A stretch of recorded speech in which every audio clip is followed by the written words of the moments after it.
안녕하세요. 아브라함의 이야기를 잘 공부하고 계십니까? 이번 5주차의 토론 주제는 창세기 16장에서 하갈은 강자인가, 약자인가, 희생양인가에 대한 것입니다. 창세기 16장에서 하갈은 강자의 모습으로도, 약자의 모습으로도, 그리고 희생양의 모습으로도 나타납니다. 창세기 16장의 메시지의 핵심은 하갈이라기보다는 저는 창세기 16장의 중심 주제는 아이를 낳는 데 있어서 하나님의 주권과 약속의 말씀을 반드시 이루시는 야훼 하나님의 신실함이라고 생각합니다. 창세기 16장의 해석에 대해서는 구조로 있는 창세기 개정판 177쪽 이하를 참조해 주시면 좋겠습니다. 핵심 주제는 야훼 하나님이지만 창세기 16장에는 하갈의 모습이 여러 각도에서 나타나고 있습니다. 창세기 16장에서 하갈은 마치 강자처럼 보이기도 합니다. 하갈은 비록 애굽 출신의 사라의 여종이었지만 그녀는 아브람과 동침하여 아브라함에게 첫째 아들인 이스마엘을 낳아주었던 여인이 됩니다. 하갈은 아브람과 동침하여 임신하게 되었고 임신 후에 그녀의 여주인이었던 사례까지도 모욕할 수 있을 정도의 위치에까지 올라갑니다. 결국 사례에게 학대를 받고 광야로 쫓김을 당하게 되긴 하지만 하나님께서는 그녀를 부르시고 그녀의 고통을 이해하셨으며 그녀에게 아들에 대한 약속을 주셨습니다. 이와 같이 하갈은 아브라함의 자녀를 임신함으로 사라에 대항할 수 있는 위치에까지 올라가였던 강자였다고 할 수 있습니다. 비록 강자의 자리를 오래 유지할 수는 없었지만 아이로 인해 자신의 신분이 바뀌었던, 즉 애굽의 여종에서 그리고 한 상속자의 어미로 강자가 되었던 인물이라고 할 수 있습니다. 동시에 하갈은 창세기 16장에서 약자처럼 보이기도 합니다. 그녀는 아브람과 동침함에 있어서 자신의 의지는 전혀 없이 자신의 여주인인 사레의 주도에 따라 수동적으로 움직였던 여종에 불과했습니다.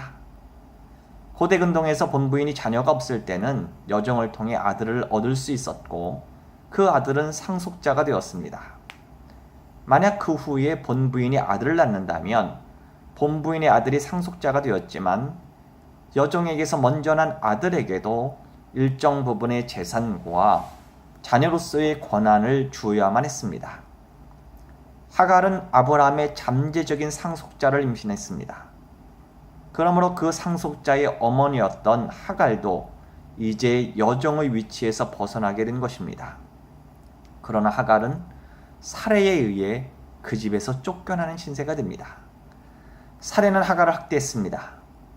비록 그 학대가 하갈이 사례를 멸시한 것과 연관하여 설명되지만 어쨌든 사례는 아브라함의 자녀를 임신하고 있었던 하갈을 학대했습니다. 하갈은 아브라함의 자녀를 임신했지만 사례의 학대를 받을 수밖에 없었던 여종이었습니다. 그 학대가 얼마나 컸는지 하갈은 임신한 상태에서 광야로 도망갈 수밖에 없었습니다. 하갈은 여종이라는 신분, 그리고 선택받지 못했던 애굽인이라는 인종, 그리고 남성 중심 사회에서 여성이라는 성으로 인해 고통을 당할 수밖에 없었던 약자라 할 수 있습니다. 창세기 16장에서 하갈은 희생양으로도 볼 수 있습니다. 사례는 자신의 자녀 없음으로 인해 주도적으로 아브람과 자신의 여종 하갈을 동심시켜서 아들을 낳으려고 했습니다. 그런데 사례는 자신의 계획대로 하갈이 임신하자 하갈이 마음에 들지 않았습니다. 하갈이 사례를 멸시한 행동이 구체적으로 무엇이었는지 성경은 말하고 있지 않습니다. 단순히 사례의 목소리를 통해 전달합니다. 즉 사례의 해석으로만 표현됩니다. 사례는 하갈이 자신을 멸시한다고 생각했던 것입니다. 그것은 불임이었던 사례의 피해의식일 수도 있고 사례의 시샘이었을 수도 있을 것입니다. 오히려 사례는 여주인으로 임신해서 감정적으로 불안정했던 하갈을 보듬어주고 이해해 줄 수 있는 위치에 있었습니다.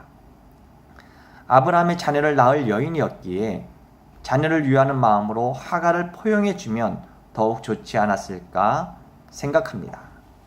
그러나 하갈은 가부장적 사회에서 여종이었던, 남성 중심적 사회에서 여성이었으며 히브리 중심적 가족에서 이방인이라는 사회적 소외자로 결국 사례로부터 학대를 받아 도망하게 됩니다. 자신의 의지도 없이 아브람과 동침하여 여주인의 의도대로 임신하였는데 그 여주인에게 학대를 받고 쫓겨나는 신세가 되었던 것이죠. 자신의 인생은 없이 여주인에 의해 운명이 결정되는 희생양으로 보이기도 합니다.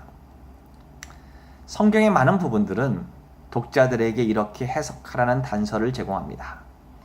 그리고 우리 독자들은 되도록이면 성경이 이끌고 지시하는 대로 성경을 읽고 해석해야 합니다. 그런데 때때로 성경의 어떤 부분들은 여러 가지로 해석될 수 있는 공간을 제공하기도 합니다. 즉 이렇게 해석해도 문제가 없고 저렇게 해석해도 문제가 없는 부분들이 있습니다. 독자들에게 해석의 자유를 주는 것이지요.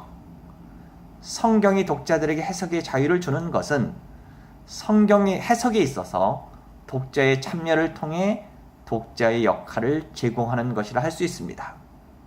그런 부분에 대하여 독자인 우리는 적극적으로 해석에 참여할 수 있습니다. 그러나 그 해석도 성경의 테두리를 넘어서서는 안 됩니다. 성경 자체가 독자의 해석의 자유를 조절할 수 있는 잣대라 할 수 있습니다. 성경 자체와 독자의 커뮤니케이션은 성경 해석에 있어서 매우 중요한 요소입니다. 창세기 16장에서 하갈을 어떻게 볼 것인가에 대한 문제는 이러한 독자의 해석의 영역, 즉 해석에 있어서의 독자의 역할, 그리고 그 역할을 성경과 어떤 관계 속에서 그 역할을 감당해야 되는지에 대한 어떤 화두를 우리들에게 제공한다고 할 수 있습니다. 다음 주 수업에서 뵙겠습니다. 감사합니다.